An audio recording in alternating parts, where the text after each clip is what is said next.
The Haunted Mansion, a beloved ride that has mystified and thrilled guests for generations. It's no secret why this ride is the favorite of many Disney fans and is considered a classic can't miss experience when on a Disney vacation. It's fun, has a great story, amazing effects and characters, and also has beyond amazing attention to detail.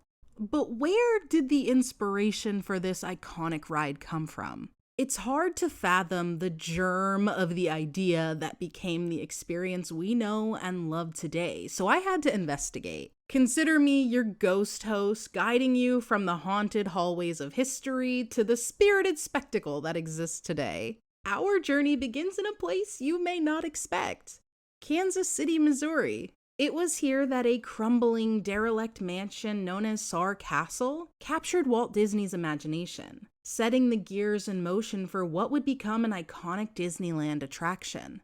Saar Castle was once a marvel. Well, it's still a marvel, to be honest. And now it stands as a testament to time's unrelenting march. Its once grand facade has weathered many a storm, succumbing to the ravages of time and the elements. Legends tell of the house's haunted activity, tales that lured ghost hunters and thrill seekers who trespassed upon its grounds in the hopes of verifying these sightings. These paranormal enthusiasts inadvertently caused further harm to the decaying site. This prompted the castle's current private owner to undertake extensive renovations and employ private security to protect the historic structure from unsanctioned explorations. But this beautiful, decrepit structure in Kansas City wasn't the only inspiration for the Haunted Mansion. Another source of inspiration was found in Baltimore, Maryland. Constructed in 1803, the Shipley Lydecker House was definitely more of a direct and obvious inspiration for the architectural design of the Haunted Mansion.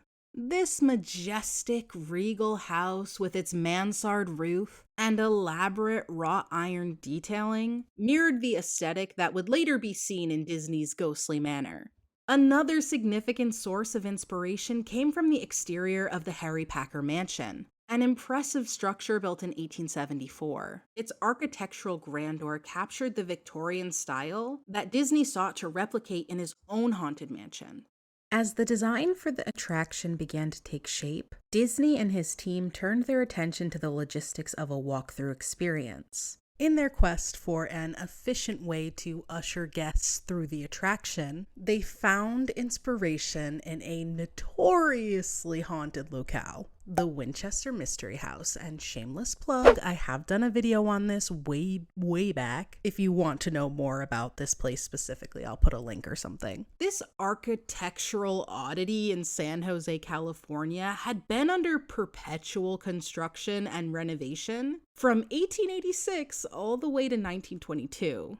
And its labyrinthian layout offered Disney's designers insights into how to choreograph the movement of their guests. Disney Imagineer Raleigh Crump recounts that the team made a pilgrimage to the Winchester House to observe how they managed their tours and prevented overcrowding. Lessons learned at the Winchester House would go on to have significant impacts on the design of the Haunted Mansion.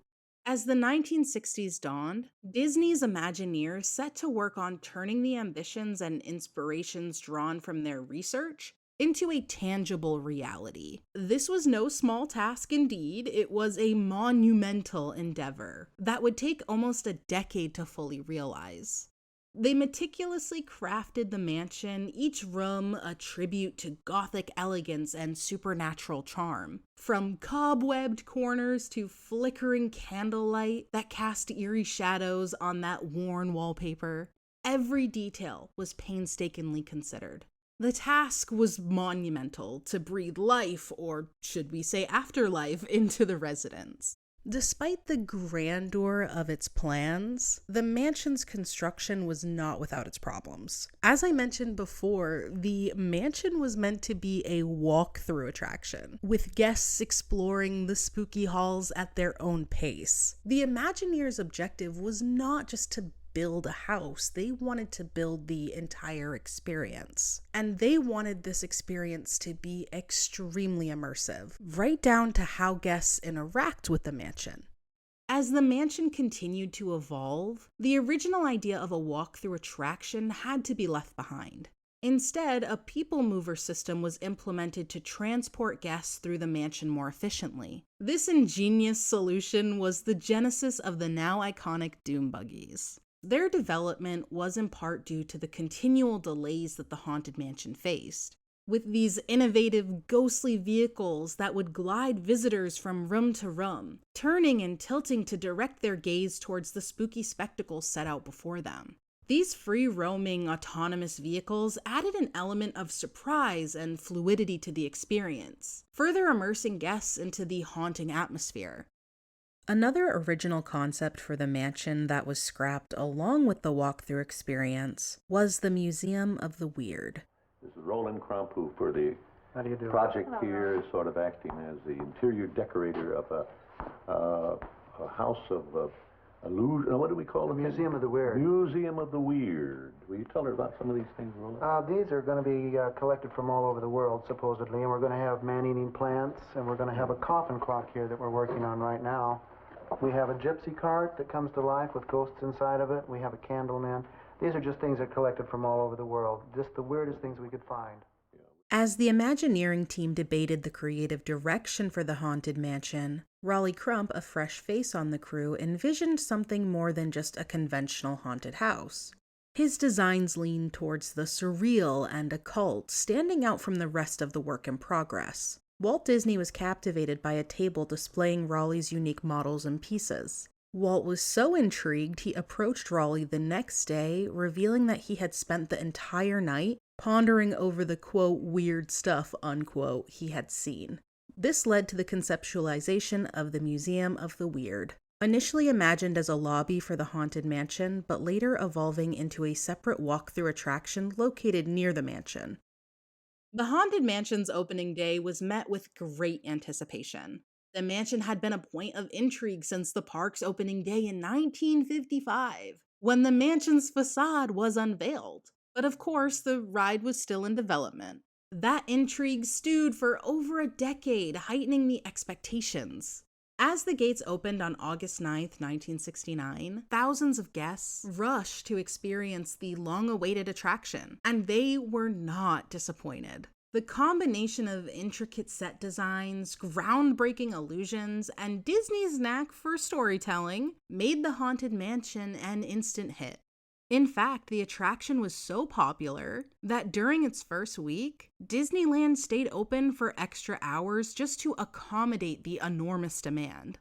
The thrill of the supernatural, coupled with the quintessential Disney charm, proved irresistible to the public. News of its success spread quickly. Papers across the country hailed the Haunted Mansion as a triumph in immersive storytelling and technological innovation. With its unique blend of horror, humor, and illusion, the Haunted Mansion quickly took hold of the hearts and minds of millions, quickly establishing itself as an iconic part of the Disneyland experience. When a concept as powerful as the Haunted Mansion makes waves, it is not contained to a single geographical location. It has a tendency to spread its spectral charm far and wide, and that is precisely what happened. The Haunted Mansion's ghostly lore crossed oceans, making its presence felt in multiple Disney parks around the globe. The Haunted Mansion found a new haunt in Tokyo Disneyland. This location closely resembles its counterparts in Disneyland, California, and the Haunted Mansion within Magic Kingdom in Florida. The Disney World location was opened a few years after the original, and the two share many similarities, but there are some key differences. The Florida version is located in Liberty Square, giving it a colonial American aesthetic compared to the New Orleans theme of the original. The exterior of the mansion is also distinct, resembling a Dutch Gothic-style building, rather than the Southern antebellum architecture of the Disneyland version. Inside, while many of the scenes are similar, the Florida attraction includes elements like the library scene and the staircase scene, which are not present in the original. Across the globe in France, another version of the Haunted Mansion called Phantom Manor was taking shape within Disneyland Paris. Instead of a mansion filled with happy haunts, Phantom Manor took a darker, more sinister approach. The narrative revolves around a tragic love story, adding a melancholic depth to the spooky experience that is unique to this incarnation. The visuals are darker, the story is deeper, and the overall atmosphere is noticeably more ominous than its counterparts. Yet another iteration of the Haunted Mansion resides in Hong Kong Disneyland, known as Mystic Manor. With a storyline entirely different from its predecessors, Mystic Manor focuses on magical artifacts that come to life within an explorer's mansion. There are no ghouls or ghosts here. Instead, visitors experience a unique, light-hearted journey filled with magical and mischievous artifacts. This attraction, while unique in its theme, maintains the original mansion's charm of unexpected surprises and intricate details. The Haunted Mansion's appeal has stretched far beyond its American borders, proving its enduring charm and adaptability. It has shown time and time again its ability to reinvent itself, while maintaining its core spirit, no pun intended. We find ourselves at the end of this tour, stepping out of our YouTube doom buggy with the knowledge that what lies within the walls of the Haunted Mansion goes way beyond simple amusement. The mansion may be haunted, but it's a haunting that invites us back again and again to uncover the rich details, the thoughtfulness, and the stories that permeate every room, giving us an exciting and fresh journey on each and every doom ride through the Haunted Mansion.